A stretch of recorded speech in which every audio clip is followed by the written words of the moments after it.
Space is quiet. It always has been. In that silence, humanity has asked the same question for as long as we've looked up at the stars. Are we alone? For most of history, the question had no answer, only speculation. We imagined other worlds, other skies, other minds gazing back across the darkness. But imagination is not evidence. And the universe gave us very little to work with. Then, in September of 2023, something changed. The James Webb Space Telescope, drifting nearly 1 million miles from Earth, turned its instruments toward a faint red star in the constellation Leo. The star is known as K2-18. It is smaller and cooler than our Sun, and it lies about 120 light-years from Earth. Orbiting that star is a planet. We call it K2-18b. Webb was not looking for messages. It was not listening for signals. It was doing something far quieter, far more precise. It was analyzing light. As starlight passes through a planet's atmosphere, certain wavelengths are absorbed by certain molecules. Each molecule leaves a unique pattern behind, a spectral fingerprint imprinted on the light itself. By studying those fingerprints, astronomers can determine what a distant atmosphere is made of without ever going there. When Webb examined the atmosphere of K2-18b, it found something unexpected. Not a single molecule, but a combination: methane, carbon dioxide, and a third compound, far more unusual: dimethyl sulfide, DMS. It is a simple molecule: 2 carbon atoms, 1 sulfur atom, a handful of hydrogen atoms. It has a faint smell, often described as oceanic. On Earth, it drifts upward from the sea into our atmosphere, produced as a byproduct of biological activity. And as far as we know, here on Earth it comes from only one place: life. Not intelligent life, not complex life, but living systems nonetheless. Microscopic organisms in our oceans, phytoplankton, produce dimethyl sulfide as part of their metabolism. It escapes into the air, it accumulates. It leaves a measurable signature.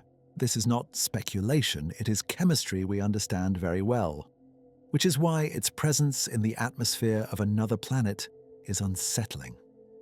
K2-18b is not Earth-like in the way we usually imagine. It is larger, about 2.5 times Earth's diameter, nearly 9 times its mass. It likely does not have a solid surface at all.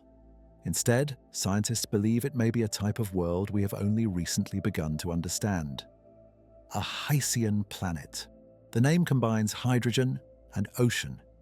The idea is that beneath a thick, hydrogen-rich atmosphere lies a global ocean of liquid water. No continents, no dry land, just an ocean planet wrapped in gas, orbiting a dim red star. For decades, worlds like this were invisible to us. We didn't know how to detect them. We didn't know how to study their atmospheres. And we didn't know whether they could support life. Now we do. And now, on one of these worlds, we may be seeing the first signs that biology exists beyond Earth. Not fossils, not ancient traces, not hypothetical chemistry, but an atmosphere that appears to be out of balance, a system doing work, maintaining compounds that should not coexist for long without continuous replenishment. On Earth, when we see that kind of atmospheric imbalance, we find life. But science does not move on excitement alone. The detection of dimethyl sulfide is strong, but it is not final. The signal appears consistently across multiple observations. It stands above statistical noise. But extraordinary claims require extraordinary scrutiny. Could some unknown geological process produce DMS under exotic conditions? Could high pressures and unusual chemistry mimic biology in ways we have not yet modeled? Could we be misinterpreting a subtle feature in the data? These questions are being asked right now. This is how science works. slowly, carefully, reluctant to declare victory. And yet, something remains difficult to ignore.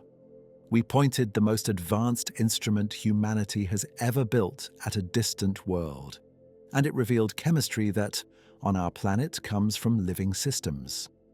It revealed it alongside gases that suggest ongoing activity, not a frozen or dead environment. K2-18b orbits its star once every 33 days. It lies within the star's habitable zone, where temperatures could allow liquid water to exist. The star itself is old and stable. Red dwarfs burn slowly. They shine for trillions of years. If life exists there, it has had time. Billions of years to emerge, to adapt, to persist. 120 light-years away, something may be living. Something may be altering its environment in ways that echo what life does here.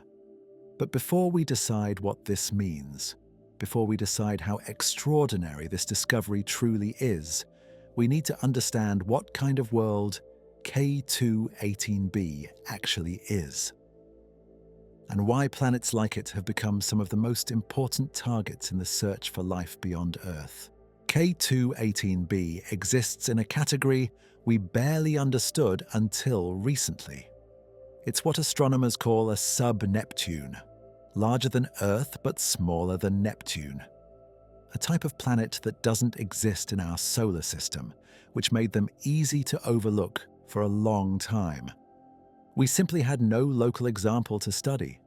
The planet measures roughly 2.5 times Earth's diameter. If you could place Earth and K2-18b side by side, ours would look like a marble next to a tennis ball. But size tells only part of the story. Mass tells us more. K2-18b weighs nearly 9 times what Earth weighs. That might sound proportional to its size, but it's not. If K2-18b were made of rock and iron like Earth, it would weigh far more given its volume. If it were made of hydrogen and helium like Neptune, it would weigh far less. The math puts it somewhere in between, neither fully rocky nor fully gaseous. Something else entirely. This is where the term Hycean comes in. The word blends hydrogen and ocean. The hypothesis suggests a deep global ocean of liquid water, possibly hundreds of miles deep, covered by a thick atmosphere rich in hydrogen. No continents, no dry land, just water below and gas above, with the boundary between them shrouded in clouds we cannot see through. The atmosphere itself would be dense, thick enough to trap heat, thick enough to create pressure at the ocean's surface far greater than what we experience on Earth. Standing at sea level on Earth, you feel about 14.5 pounds of pressure per square inch from the air above you. On K2-18b, the pressure at the top of the ocean could be dozens or even hundreds of times higher. The atmosphere would weigh down on that water like a heavy blanket. But pressure alone doesn't make a world uninhabitable. Earth's ocean trenches experience crushing pressures, and life thrives there. The question isn't whether conditions are extreme. The question is whether they're stable enough and energy-rich enough for chemistry to organize itself into biology. Temperature matters too. K2-18b orbits a red dwarf star designated K2-18. Red dwarfs are the most common type of star in the galaxy. They're small, dim, and cool compared to our Sun. K2-18 has about a third of our Sun's mass and shines with roughly 3% of its luminosity. It glows deep red, pouring out most of its energy in infrared wavelengths our eyes can't see. K2-18b completes one orbit around this star every 33 Earth days. That's close. Far closer than Earth orbits the Sun. But because K2-18 is so dim, that proximity doesn't turn the planet into a furnace. Instead, it places K2-18b squarely within the habitable zone, the Goldilocks region, not too hot, not too cold. Temperature estimates vary depending on what assumptions you make about the atmosphere. The upper atmosphere, where hydrogen molecules float freely, might be bitterly cold, perhaps 70 degrees below 0 Celsius. But deeper down, where the atmosphere transitions into ocean, temperatures could rise. Some models suggest surface ocean temperatures ranging from just below freezing to nearly 50 degrees Celsius. Liquid water could exist. Chemistry could proceed. The planet's size and mass tell us something else important: gravity. On K2-18b, gravity would be stronger than Earth's. Not crushing, but noticeable. You would weigh more. Walking would feel heavier. But more importantly, that stronger gravity helps the planet hold onto its atmosphere over billions of years. Lighter gases like hydrogen normally escape into space, especially around active young stars. But K2-18b's gravity grips tight. The hydrogen stays. Red dwarf stars live long lives. Our sun will burn for about 10 billion years total. Red dwarfs can burn for 10 trillion years. K2-18 has already been shining for billions of years, and it will continue shining long after our sun has expanded into a red giant and swallowed Earth. If life did arise on K2-18b, it has had time. Deep time. Evolutionary time. Time for trial and error. Adaptations. Diversification. But red dwarfs come with complications. They're prone to flares, sudden eruptions of radiation and charged particles that blast out into space and slam into any nearby planets. Early in a red dwarf's life, these flares can be violent enough to strip away a planet's atmosphere entirely. K2-18b likely endured this bombardment billions of years ago when its star was young and unstable. Yet K2-18b still has its atmosphere. That hydrogen envelope survived. Either the planet formed with so much gas that the flares couldn't strip it all away, or the atmosphere replenished itself somehow, perhaps through outgassing from the interior or impacts from comets carrying water and volatiles. The presence of that thick hydrogen atmosphere creates an unusual situation. On Earth, our atmosphere is mostly nitrogen and oxygen. Life here evolved in contact with those gases. But on K2-18b, life would exist under a hydrogen sky. That changes the chemistry. Hydrogen is reactive. It combines with other elements readily. Any biochemistry that evolved there would have adapted to it, perhaps even relied on it. We don't have a perfect analog for K2-18b anywhere in our solar system. Neptune and Uranus are too large, too cold, and their interiors are strange, icy mixtures we don't fully understand. Earth is too small, too rocky, and our atmosphere is nothing like K2-18b's. The moons of Jupiter and Saturn have subsurface oceans, but they're buried under miles of ice with no direct connection to space. K2-18b is its own thing, a category of world we're only beginning to explore, and that's what makes this discovery so fascinating. For decades, the search for life focused on planets like Earth, rocky worlds with thin atmospheres, solid surfaces, perhaps some water in oceans or lakes. We built our models around what we knew, but the universe is more creative than we imagined. It builds worlds in configurations we never predicted, and one of those worlds, a water planet wrapped in hydrogen, might be producing the same gases that life produces here. Knowing what K2-18b is brings us to the more profound question. How did we find these molecules across 120 light-years of empty space? How do you analyze the air of a world you can never visit? The method is called transit spectroscopy. It sounds technical, but the concept is surprisingly simple. You watch a planet pass in front of its star, and you analyze the light that comes through. When K2-18b crosses between us and its star, it blocks some of the starlight. The planet becomes a silhouette. But it's not a perfect silhouette. K2-18b has an atmosphere, and that atmosphere is transparent.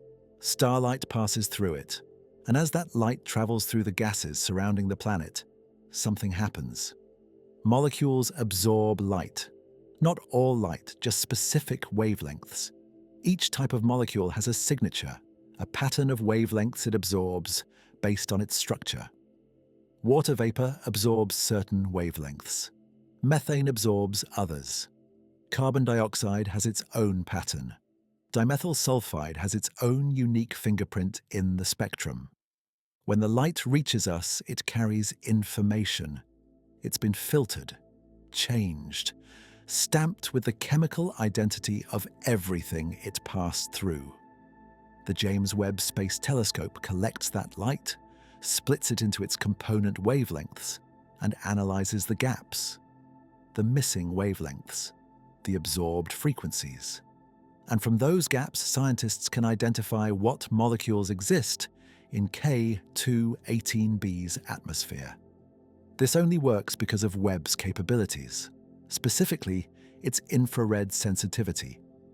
Many of the molecules we're interested in absorb light in the infrared part of the spectrum. Wavelengths longer than visible light, invisible to human eyes but rich with chemical information. The telescope uses an instrument called the near-infrared spectrograph, often shortened to NIR spec. It's one of the most sensitive instruments ever built for this purpose.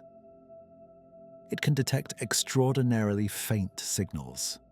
The difference between starlight passing through K2-18b's atmosphere and starlight not passing through it is tiny. We're talking about changes measured in parts per million. But NIRSpec can see those changes. The observations didn't happen just once. Webb returned to K2-18b multiple times, multiple transits. Each observation added more data, more certainty. One measurement might be a fluke. 2 measurements build confidence. Multiple independent observations create a pattern you can trust. The dimethyl sulfide signal appeared consistently, not overwhelmingly strong, but present, detectable, repeatable. The methane signal was stronger, the carbon dioxide signal was clear. Together, they painted a picture of an atmosphere doing something interesting. But detecting a signal and understanding what it means are different things. The data doesn't come with labels, it's just numbers, wavelengths and intensities. Scientists have to interpret those numbers, compare them to models, rule out contamination, account for noise in the data. There's always noise. Cosmic rays hitting the detector, fluctuations in the starlight itself, instrumental artifacts. Every measurement contains some uncertainty. The goal is to make the signal stronger than the noise, to reach a confidence level where you can say with reasonable certainty that what you're seeing is real. For dimethyl sulfide, the confidence isn't absolute. It's not a detection strong enough to put beyond any doubt. But it's significant. The molecule's spectral fingerprint matches what we see in the data. The probability that it's a random fluctuation or a misidentification is low. Not zero, but low. This is where peer review comes in. Other scientists examine the data. They check the methods. They look for alternative explanations. Could the signal be caused by something else? Could it be an artifact of how the data was processed? Could it be a different molecule with a similar signature? Methane and carbon dioxide are less controversial. Their signals are stronger, clearer, harder to dispute. We've detected these molecules in many exoplanet atmospheres. They're common, but their presence still matters because of what they suggest about the planet's chemistry.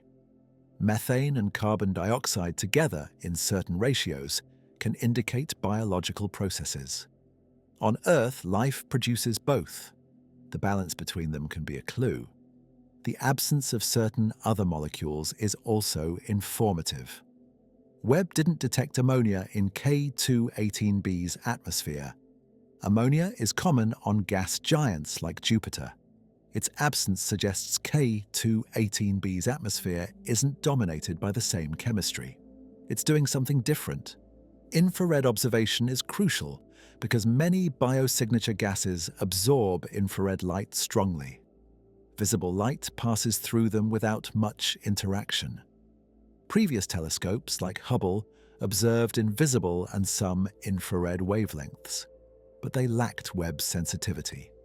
They could detect broad atmospheric features, maybe hint at water vapor, but they couldn't resolve the fine details needed to identify complex organic molecules like dimethyl sulfide. Webb was specifically designed for this. Its mirror, much larger than Hubble's, collects more light. Its location, orbiting far from Earth at a point called Lagrange 2, keeps it cold and stable. Cold is essential for infrared astronomy. Heat produces infrared radiation. A warm telescope would blind its own instruments. Webb's sunshield keeps it at temperatures barely above absolute zero, allowing it to see the faint infrared glow of distant atmospheres without interference. The process of extracting chemical information from a transit spectrum involves careful calibration. Scientists create models of what K2-18b's atmosphere should look like under different assumptions. They simulate the spectrum that would result if the atmosphere contained certain molecules at certain concentrations. Then they compare those simulated spectra to the real data. They adjust the models, tweak the parameters, search for the best fit. It's painstaking work. It takes months of analysis. Teams of researchers working independently to verify each other's results, checking for errors, testing alternative scenarios. Science doesn't move quickly, but it moves carefully. And the careful conclusion, after all that work, is that K2-18b's atmosphere contains dimethyl sulfide alongside methane and carbon dioxide. The signal is there. But the technology is only half the story. The real question remains: what does dimethyl sulfide actually tell us about life? Why is this molecule so important? Why does its presence change everything? Dimethyl sulfide is not a complicated molecule. 2 carbon atoms, 1 sulfur atom, 6 hydrogen atoms. The chemical formula is simple, the structure is straightforward, but its implications are profound. On Earth, dimethyl sulfide comes almost exclusively from life, specifically from marine organisms. Phytoplankton produce it during their metabolic processes. These microscopic organisms drift through the ocean using sunlight to convert carbon dioxide and water into sugars. Photosynthesis, the same process that happens in every plant, every algae, every cyanobacteria. But phytoplankton also metabolize sulfur.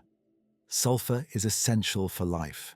It's part of amino acids, part of proteins, part of enzymes that drive cellular chemistry. When phytoplankton break down sulfur-containing compounds, one of the byproducts is dimethyl sulfide. They release it into the water. It diffuses into the air. It rises into the atmosphere. This happens on a massive scale. Earth's oceans produce millions of tons of dimethyl sulfide every year. It contributes to cloud formation. It influences climate. It's part of the sulfur cycle, one of the great biogeochemical loops that connects life, ocean, and atmosphere. And as far as we know, nothing else makes it in significant quantities. No volcanic process, no atmospheric chemistry, no geological reaction.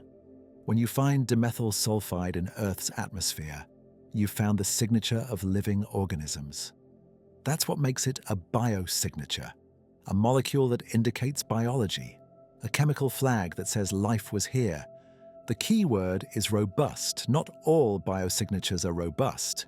Some molecules can be produced by both life and non-life. Oxygen, for instance, is produced by photosynthesis, but it can also be created when ultraviolet light splits water molecules in an atmosphere. Methane can come from microbes, but also from volcanic vents and geological processes. These molecules are suggestive, but ambiguous. They need context. Dimethyl sulfide is different. We don't know of any efficient abiotic pathway that produces it. No purely chemical process that generates it in the amounts we see. It's possible such a process exists. The universe is full of chemistry we don't understand yet. But after decades of studying Earth's atmosphere and oceans, we've never found one. That doesn't mean it's impossible, it means it's unlikely. And in science, unlikely matters. When you detect a molecule that's only known to come from one source, you take it seriously. The detection on K2-18b is supported by the other molecules present. Methane and carbon dioxide together create what scientists call a disequilibrium signature. These two gases react with each other. Given enough time, they should balance out, reaching a stable chemical equilibrium. But on K2-18b, they coexist at levels that suggest something is actively producing them faster than they can react away. On Earth, that something is life. Microbes produce methane. Plants and algae consume carbon dioxide and release oxygen. Animals consume oxygen and release carbon dioxide. The atmosphere is constantly out of balance because living things are constantly pushing it away from equilibrium. Chemistry wants balance. Life creates imbalance. The ratios matter. Too much methane without enough carbon dioxide might suggest volcanic activity. Too much carbon dioxide without enough methane might suggest a runaway greenhouse effect.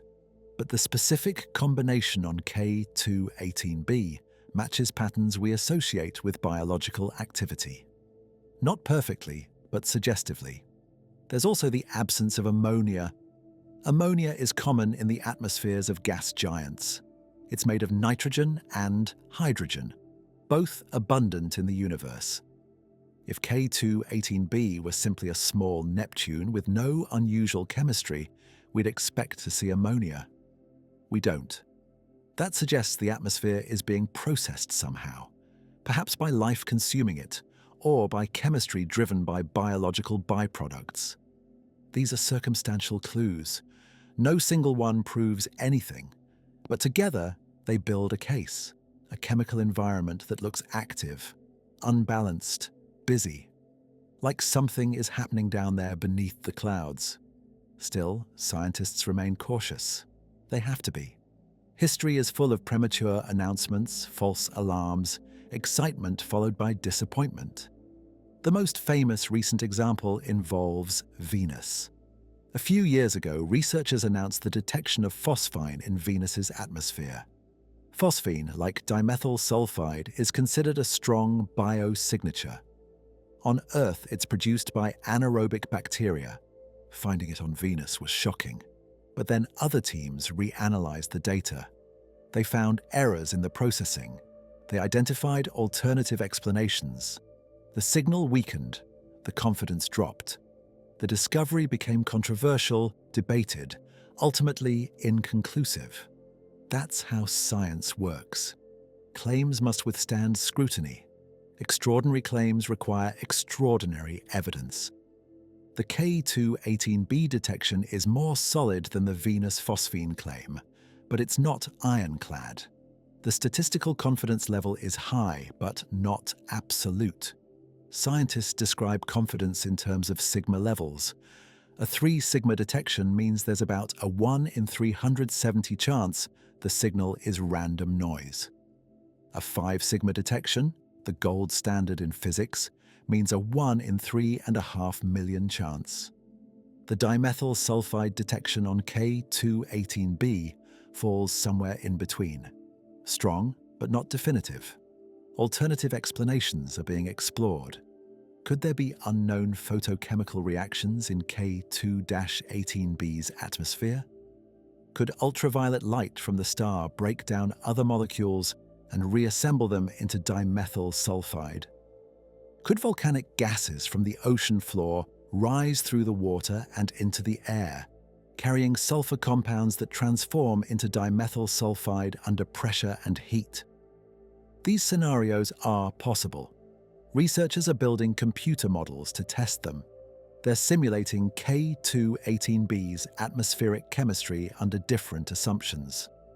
They're looking for pathways that could produce the observed signals without invoking biology. So far, none of the models work well without life. But absence of evidence isn't evidence of absence. Just because we can't think of an abiotic explanation doesn't mean one doesn't exist. This is the state of the science. Promising, exciting, compelling, but not certain. Not yet. If life does exist on K2-18b, it would exist in an environment radically different from anything we know on Earth. Imagine an ocean with no shore, water stretching in every direction, unbroken by land, uninterrupted by continents. Above it, not a blue sky, but a thick hydrogen atmosphere pressing down with weight unimaginable. This is K2-18b. This is where life might exist. The ocean would be deep, perhaps hundreds of miles from surface to floor, perhaps deeper. We don't know where the water ends and the interior begins. At some depth, pressure and temperature would rise high enough to transform water into exotic states. Supersonic ice, where oxygen atoms lock into a crystal lattice while hydrogen atoms flow freely like a liquid metal. Strange physics. Chemistry under conditions we can barely recreate in laboratories. But near the surface, where the ocean meets the atmosphere, conditions might be almost familiar.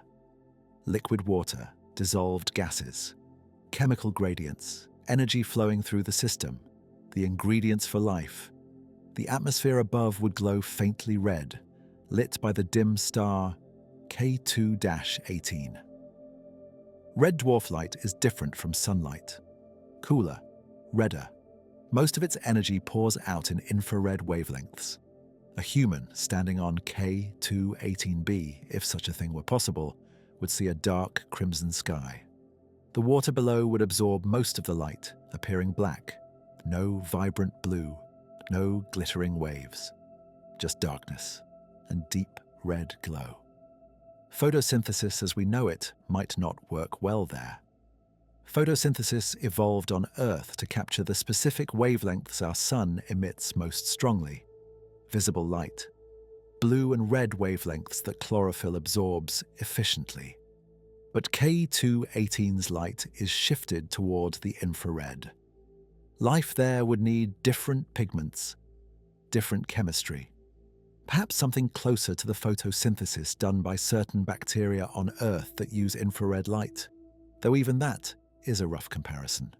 More likely, life on K2-18b wouldn't rely on photosynthesis at all.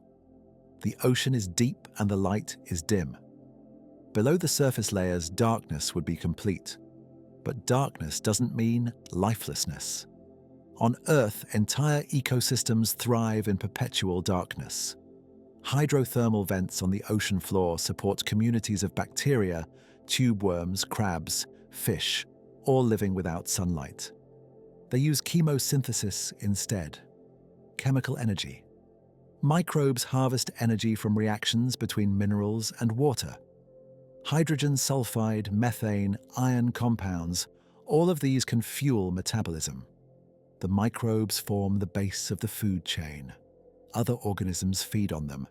Energy flows upward through the ecosystem without a single photon of sunlight involved.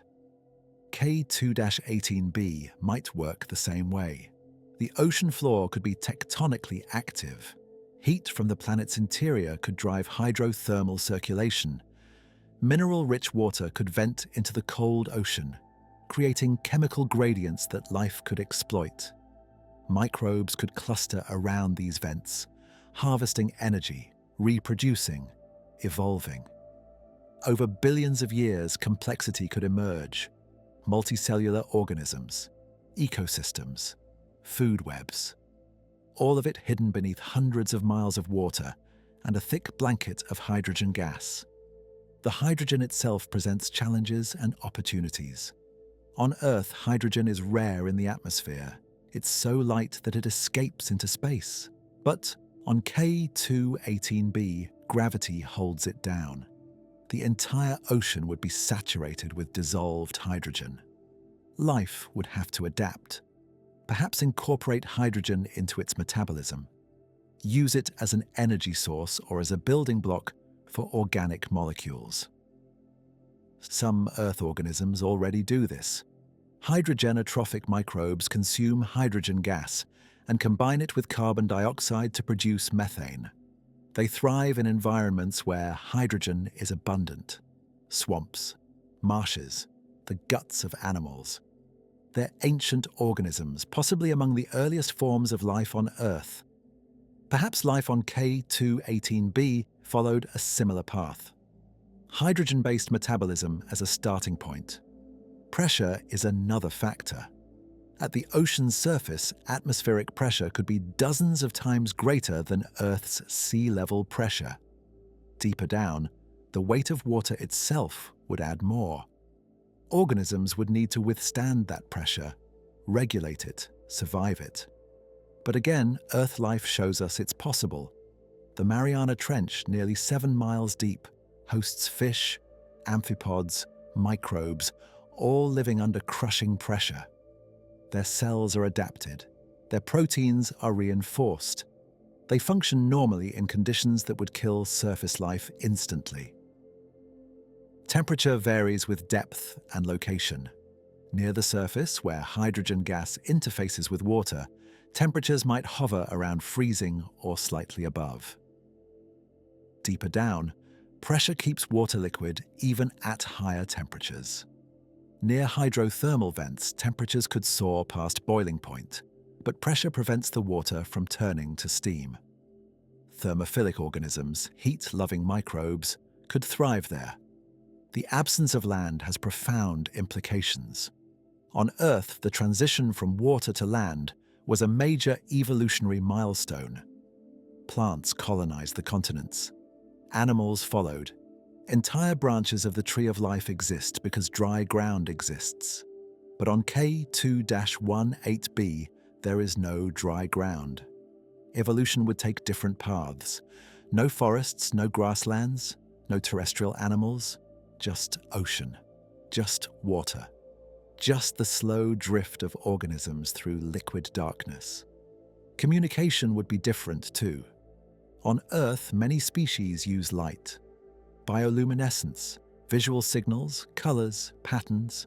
But in the dark depths of K2-18b's ocean, light might be useless. Sound would travel better. Chemical signals, pressure waves. Life might communicate through means we'd struggle to recognize. The organisms themselves, if they exist, would likely be simple. Microbial, single-celled, or perhaps forming mats and colonies. The jump from single-celled to multicellular life took Earth billions of years. K2-18b has had time, but there's no guarantee complexity arises. Most of Earth's history featured only microbes. Multicellular life is recent. Intelligence is a flicker at the end of a very long story. Still, even microbes would be extraordinary. Independent genesis. A second example of biology, proof that life isn't unique to Earth. That would reshape everything we think we know. These organisms would never see stars, never know the universe beyond their ocean, no concept of space, planets, other worlds. They would exist in darkness under crushing weight, metabolizing chemicals, reproducing, dying, generation after generation with no awareness that above them stretches an infinite cosmos filled with light. Understanding what life there might be leads us to question how common such worlds are across the galaxy. K2-18b is not unique. It's not a cosmic accident, a 1 in a trillion anomaly that happened to form in just the right way. It's a member of a population, a common type of world we only recently recognized. Sub-Neptunes are everywhere. They're the most abundant type of planet we've discovered beyond our solar system. Worlds larger than Earth but smaller than Neptune. They fill the galaxy in numbers that surprised us. Before we started finding exoplanets, we had no idea they existed. Our solar system contains nothing like them. We have small rocky planets and giant gas planets, but nothing in between. We thought that was normal. It's not. We're the exception. Most planetary systems contain worlds like K2-18b. When the Kepler Space Telescope surveyed a patch of sky, looking for planets by watching for the tiny dimming when they crossed in front of their stars, it found thousands. And a huge fraction of them were sub-Neptunes. They orbit close to their stars, many within the habitable zone, many around red dwarfs that make up the majority of stars in the galaxy. This changes the calculation. For decades, the search for life focused on Earth analogues, rocky planets with thin atmospheres, orbiting sun-like stars. That seemed reasonable. We only had one example of life, and it lived on a rocky planet with a thin atmosphere orbiting a sun-like star. We searched for what we knew, but rocky Earth-sized planets in habitable zones around sun-like stars are relatively rare. Not impossible to find, but uncommon. If life only arises on worlds like Earth, then life might be rare too. But if life can arise on Hycean worlds, on sub-Neptunes with hydrogen atmospheres and deep oceans, then the odds shift dramatically. There are far more Hycean worlds than Earth-like worlds. If even a fraction of them harbor life, the galaxy could be teeming with biology. The Kepler mission ended, but its successor, the Transiting Exoplanet Survey satellite, continues the work. It scans the entire sky, cataloging planets around nearby stars. The numbers keep growing. Thousands of confirmed exoplanets. Thousands more candidates awaiting verification. And among them, sub-Neptunes dominate. Many of these worlds orbit in their stars' habitable zones. The right distance for liquid water, the right temperature range for chemistry to proceed without freezing or boiling away. Each one is a potential candidate for life. Not Earth-like life, but life adapted to hydrogen and pressure and darkness. Life that found a different solution to the same problem. The Copernican principle suggests we're not special, not the center of the universe, not unique. Every time we've assumed we were exceptional, we've been wrong. Earth isn't the center of the solar system. The solar system isn't the center of the galaxy. The galaxy isn't the center of the universe. And now, perhaps, Earth-like planets aren't the only places life can exist. If K2-18b truly harbors life, it implies we've been looking in the wrong places, or at least looking too narrowly. It implies biology is more flexible than we thought, more adaptable, more willing to exploit whatever conditions a planet offers. Statistical arguments become compelling. If one Hycean world in our cosmic neighborhood shows signs of life, how many others do too?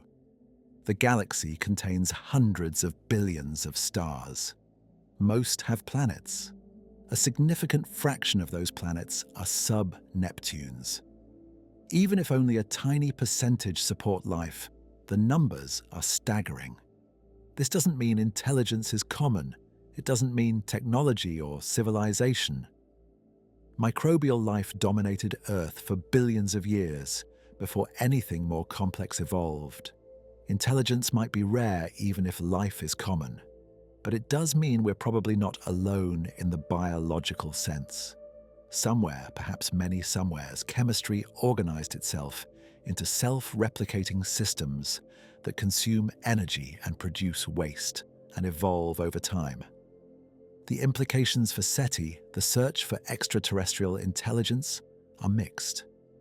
If most life exists on Hycean worlds buried under oceans with no view of space, it might never develop technology, no astronomy, no understanding of the wider universe, no motivation to build radio telescopes or send signals.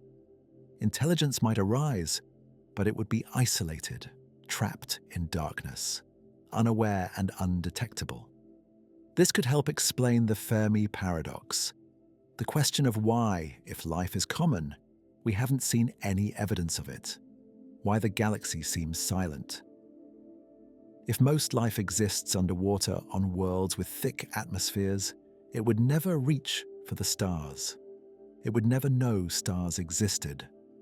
The Drake equation, that famous attempt to estimate the number of communicative civilizations in the galaxy, might need revision. We've been filling in the terms based on Earth-like assumptions: rocky planets, thin atmospheres, surface life with access to a clear view of space. But if Haitian worlds outnumber Earth-like worlds, and if they can support life, then the equation's terms change. More planets, more opportunities for biology, but perhaps fewer pathways to intelligence and technology. This is speculative, of course. We have one data point suggesting life on a Haitian world, and even that data point isn't certain yet. But the abundance of these worlds is undeniable. They're out there, thousands within reach of our telescopes, millions in our galaxy, billions across the universe. Each one is a world we never imagined, a configuration of matter and energy that doesn't exist in our solar system. We built our theories around what we could see close to home, and the universe showed us we were missing most of the story. K2-18b is important not just because it might harbor life, but because it represents a category, a population. If we confirm life there, we'll immediately wonder about all the others. The next closest sub-Neptune in a habitable zone, the next candidate, the next world with a strange atmospheric composition that hints at biology. The search would expand, the targets would multiply. We'd point Webb and future telescopes at world after world, looking for dimethyl sulfide, looking for disequilibrium, looking for chemical signatures that say something is alive down there beneath the hydrogen and the clouds and the crushing pressure. We might find it. Often. Life might be the rule, not the exception. The galaxy might be less lonely than we feared. But confirmation, true certainty, requires more than one observation, more than one molecule. The detection of dimethyl sulfide on K2-18b is strong, but science demands more. One molecule, one set of observations, one planet. It's a beginning, not a conclusion. To move from possibility to certainty, we need additional evidence, independent confirmation, multiple lines of reasoning that all point the same direction. James Webb will observe K2-18b again. More transits, longer exposure times. The telescope's schedule is crowded. Hundreds of research teams compete for observation time. Every hour is precious. But K2-18b has earned priority. If life exists there, proving it matters more than almost anything else Webb could observe. The next observations will search for additional biosignature molecules. Dimethyl sulfide alone is suggestive, but not definitive. Finding other organic compounds would strengthen the case. Methyl chloride, another molecule produced by marine life on Earth. Carbonyl sulfide associated with biological sulfur metabolism. Any combination of these gases together would be harder to explain through geology or atmospheric chemistry alone. Oxygen is the most famous biosignature, but it's tricky. On Earth, oxygen accumulated in the atmosphere only after photosynthetic organisms became abundant. It took billions of years. Early Earth had life, but no free oxygen. K2-18b might be in a similar state. Life could exist without producing oxygen, especially if it relies on chemosynthesis rather than photosynthesis. But oxygen has precursors, molecules that suggest an oxygen-producing pathway might be starting. Ozone, for instance, forms when oxygen interacts with ultraviolet light. Finding ozone would imply oxygen is present, even in small amounts. That would be significant. Webb can also look for organic hazes, complex hydrocarbons that form in atmospheres where methane is broken apart by starlight and reassembles into larger molecules. On Titan, Saturn's moon, these hazes are thick enough to obscure the surface. They're abiotic there, formed through photochemistry. But on K2-18b, if organic hazes coexist with dimethyl sulfide and other biosignatures, they could indicate a rich organic chemistry driven by life. Different wavelengths reveal different molecules. Webb's instruments cover a range of infrared frequencies, but not all molecules absorb in the ranges Webb can see. Future observations might use different modes, different filters, different exposure strategies to search for compounds that didn't show up in the first datasets. Ground-based telescopes also have a role. The extremely large telescope, currently under construction in Chile, will have a mirror over 30 meters across. It will observe invisible and infrared wavelengths with extraordinary resolution. It won't match Webb's sensitivity in some ranges, but it will offer an independent check. Comparing space-based and ground-based observations helps eliminate instrumental artifacts. If both see the same signals, confidence grows. Further in the future, new missions are being planned. Telescopes specifically designed to study exoplanet atmospheres.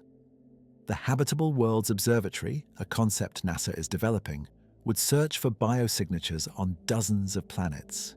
It would observe in wavelengths optimized for detecting oxygen, water vapor, methane, and other key molecules. K2-18b would be an obvious target, but telescopes alone can't provide certainty. Models matter too. Scientists are building sophisticated simulations of Hycean atmospheres. They input parameters: stellar radiation, atmospheric composition, ocean depth, temperature gradients. Then they run the physics. They simulate how molecules would behave, how light would interact, what spectrum would result. These models test hypotheses. Can dimethyl sulfide be produced without biology? Can photochemistry under K2-18b's conditions create it through reactions we haven't considered? Can volcanic outgassing supply sulfur compounds that transform in the atmosphere? The models explore these possibilities. So far, none replicate the observed spectrum without invoking life. But models have limitations. They can't account for chemistry we don't know exists.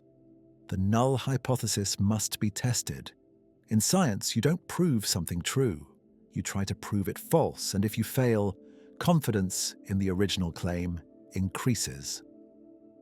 For K2-18b, the null hypothesis is that the dimethyl sulfide signal is not biological. It's geological or photochemical, or an instrumental error, or a misidentification of a different molecule. Researchers are actively working to disprove the biosignature interpretation. They're looking for mistakes in the data reduction. They're examining whether other molecules might mimic dimethyl sulfide's spectral signature. They're calculating whether plausible volcanic activity could produce enough sulfur gases. This isn't adversarial. It's how science ensures accuracy. You question your own findings more rigorously than anyone else will.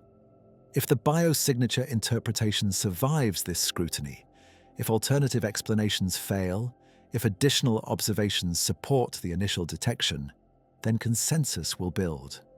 Not overnight, not in weeks or months. This will take years, perhaps a decade.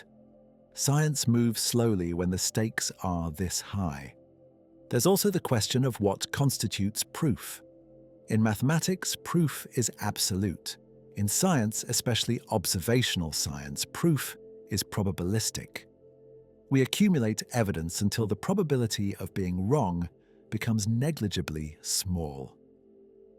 5 sigma confidence, the gold standard in particle physics, means a 1 in several million chance of a false positive. But even that isn't certainty. It's just very, very high confidence. For biosignatures, the bar is even higher. Carl Sagan famously said, "Extraordinary claims require extraordinary evidence." Claiming we've found life beyond Earth is extraordinary. The evidence must be overwhelming. Multiple biosignatures, no plausible abiotic explanation, independent confirmation from multiple instruments, consensus among the scientific community. We're not there yet. We're at the stage of intriguing results, strong hints, compelling data, but not yet at the stage of certainty. The timeline depends on many factors: telescope availability, funding, technical challenges. If Webb's instruments remain healthy, if no unexpected problems arise, if observation proposals are approved, we could have significantly more data within the next few years. But space missions are fragile. Instruments degrade, missions end. Webb was designed to last at least 5 years, possibly 10 or more. But nothing is guaranteed. Even with more data, disagreement might persist. Science isn't always clean. Sometimes evidence points in multiple directions. Sometimes smart people interpret the same data differently. The phosphine on Venus debate is still unresolved. Some researchers believe the signal is real. Others remain skeptical. The same could happen with K2-18b. But there's a difference. K2-18b's signal is stronger. The molecule is more clearly associated with biology. The alternative explanations are weaker. If additional observations confirm dimethyl sulfide and find supporting biosignatures, the case becomes very difficult to dismiss. And if the case holds, if the scientific community eventually reaches consensus that K2-18b harbors life, then everything changes. Not just for science, but for humanity. While we wait for confirmation, we can't help but reflect on what this moment represents for humanity. For thousands of years, we looked at the stars and wondered if we were alone. Philosophers debated it. Poets wrote about it. Scientists theorized. But we never had an answer. Just speculation. Just hope or fear, depending on your perspective. Now, for the first time, we might actually know. Not with certainty yet, but with enough evidence to take seriously. A planet 120 light-years away, orbiting a dim red star, wrapped in hydrogen, covered in ocean, might be producing molecules that only life produces. If that's true, the loneliness ends. It's difficult to overstate what that means. We've lived our entire history assuming we might be unique. A cosmic accident. The only place where atoms arrange themselves into biology. Every religion, every philosophy, every framework for understanding existence has been built on that assumption. We are alone, or we might be alone, or we don't know if we're alone. But if K2-18b has life, the answer becomes clear. We're not alone. Life arises. Chemistry becomes biology. It happens more than once. It happened here on Earth, and it happened there, on a world completely unlike ours. That changes everything. Not immediately. Not practically. K2-18b is unreachably far. 120 light-years. Even traveling at the speed of light, which is impossible, the journey would take longer than a human lifetime. With current technology, it would take millions of years. We will never visit K2-18b. We will never sample its ocean. We will never see the organisms that might live there. But distance doesn't diminish significance. Knowing life exists elsewhere transforms how we see ourselves. Earth becomes less unique, less central. We're one of many living worlds. Our biology is one example of a broader phenomenon. The universe makes life. It did it here. It did it there. Perhaps it does it everywhere conditions allow. At the same time, Earth remains special in a different way. K2-18b has no surface, no land, no clear skies. Life there, if it exists, lives in darkness under crushing pressure. It will never see stars, never develop astronomy, never understand the cosmos. Earth, with its thin atmosphere and solid ground and transparent skies, gave us the ability to look outward, to learn, to build telescopes, to discover K2-18b in the first place. We're not unique in harboring life, but we might be unusual in the type of life we harbor. Complex organisms, multicellular structures, intelligence, technology. These might be far rarer than simple biology. Life might be common. Intelligence might not be. This addresses part of the Fermi paradox. If the galaxy is full of life, but most of it exists on Hycean worlds, underwater, isolated, then we wouldn't see it. No radio signals, no megastructures, no expanding civilizations, just oceans full of microbes orbiting countless stars, silent and invisible. The paradox doesn't vanish entirely. There should still be some rocky worlds like Earth where intelligence could arise, where technology could develop, where civilizations could expand. We still don't see them. But if most life is trapped underwater on worlds like K2-18b, the numbers change. The expected number of technological civilizations drops. Maybe we're not surrounded by alien empires because most life never gets the chance to build empires. Or maybe intelligence is simply rare for other reasons. Maybe the jump from single cells to complex life is difficult. Maybe multicellular organisms are unusual.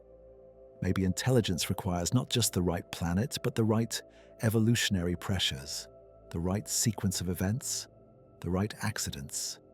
Earth took billions of years to produce anything more complex than bacteria. Perhaps most living worlds never make that leap. But even microbial life, even simple biology confined to dark oceans, would be extraordinary. It would prove that life is a natural consequence of chemistry under the right conditions, that the universe isn't sterile, that wherever energy and liquid water and chemical ingredients exist, biology can emerge. The cultural and philosophical implications ripple outward. Every human society will interpret this differently. Some religions already include room for extraterrestrial life in their cosmologies. Others will need to adapt. The idea that humans are made in the image of God, that Earth is the center of divine attention, becomes harder to maintain if life exists independently elsewhere. But many will find meaning in it, connection, the realization that we're part of something larger, that life isn't confined to one small planet, that the universe is alive in more places than we dared imagine. There's beauty in that, comfort even. There's also responsibility. If life is common, if it arises wherever conditions allow, then destroying it becomes more significant. Earth's biosphere isn't a unique miracle, but it's still precious, still irreplaceable in its specific details. The organisms here, the ecosystems, the evolutionary history, all of it is unique, even if biology itself is common. We stand at a threshold, not quite across it yet, but close enough to see what's on the other side. The data from K2-18b is strong, but not definitive. The next few years will bring more observations, more analysis, more debate. The scientific process will grind forward slowly, carefully, testing every claim. Eventually, we'll know. Either K2-18b harbors life, or it doesn't. Either the dimethyl sulfide is biological, or it's not. The answer will come, and when it does, humanity will have to adjust to a new reality. A reality where life exists in at least two places, where chemistry found a way to organize itself into biology on a Hycean world, 120 light-years away. Two worlds, two oceans, two origins, separated by distance too vast to cross, connected by the same physics, the same chemistry, the same fundamental rules that govern how atoms interact. Life there would never know we exist. We would never meet, never communicate, never share anything except the fact of our existence. And yet, knowing would matter. Knowing we're not alone. Knowing that somewhere out there beneath a hydrogen sky, in an ocean deeper than anything on Earth, something lives. Something metabolizes, something grows and reproduces and dies and leaves offspring that carry on. Not intelligence, not consciousness perhaps, just life. Simple, persistent, undeniable life. That would be enough, more than enough. It would answer the oldest question our species has ever asked. And so we watch and wait and wonder, as we have always done.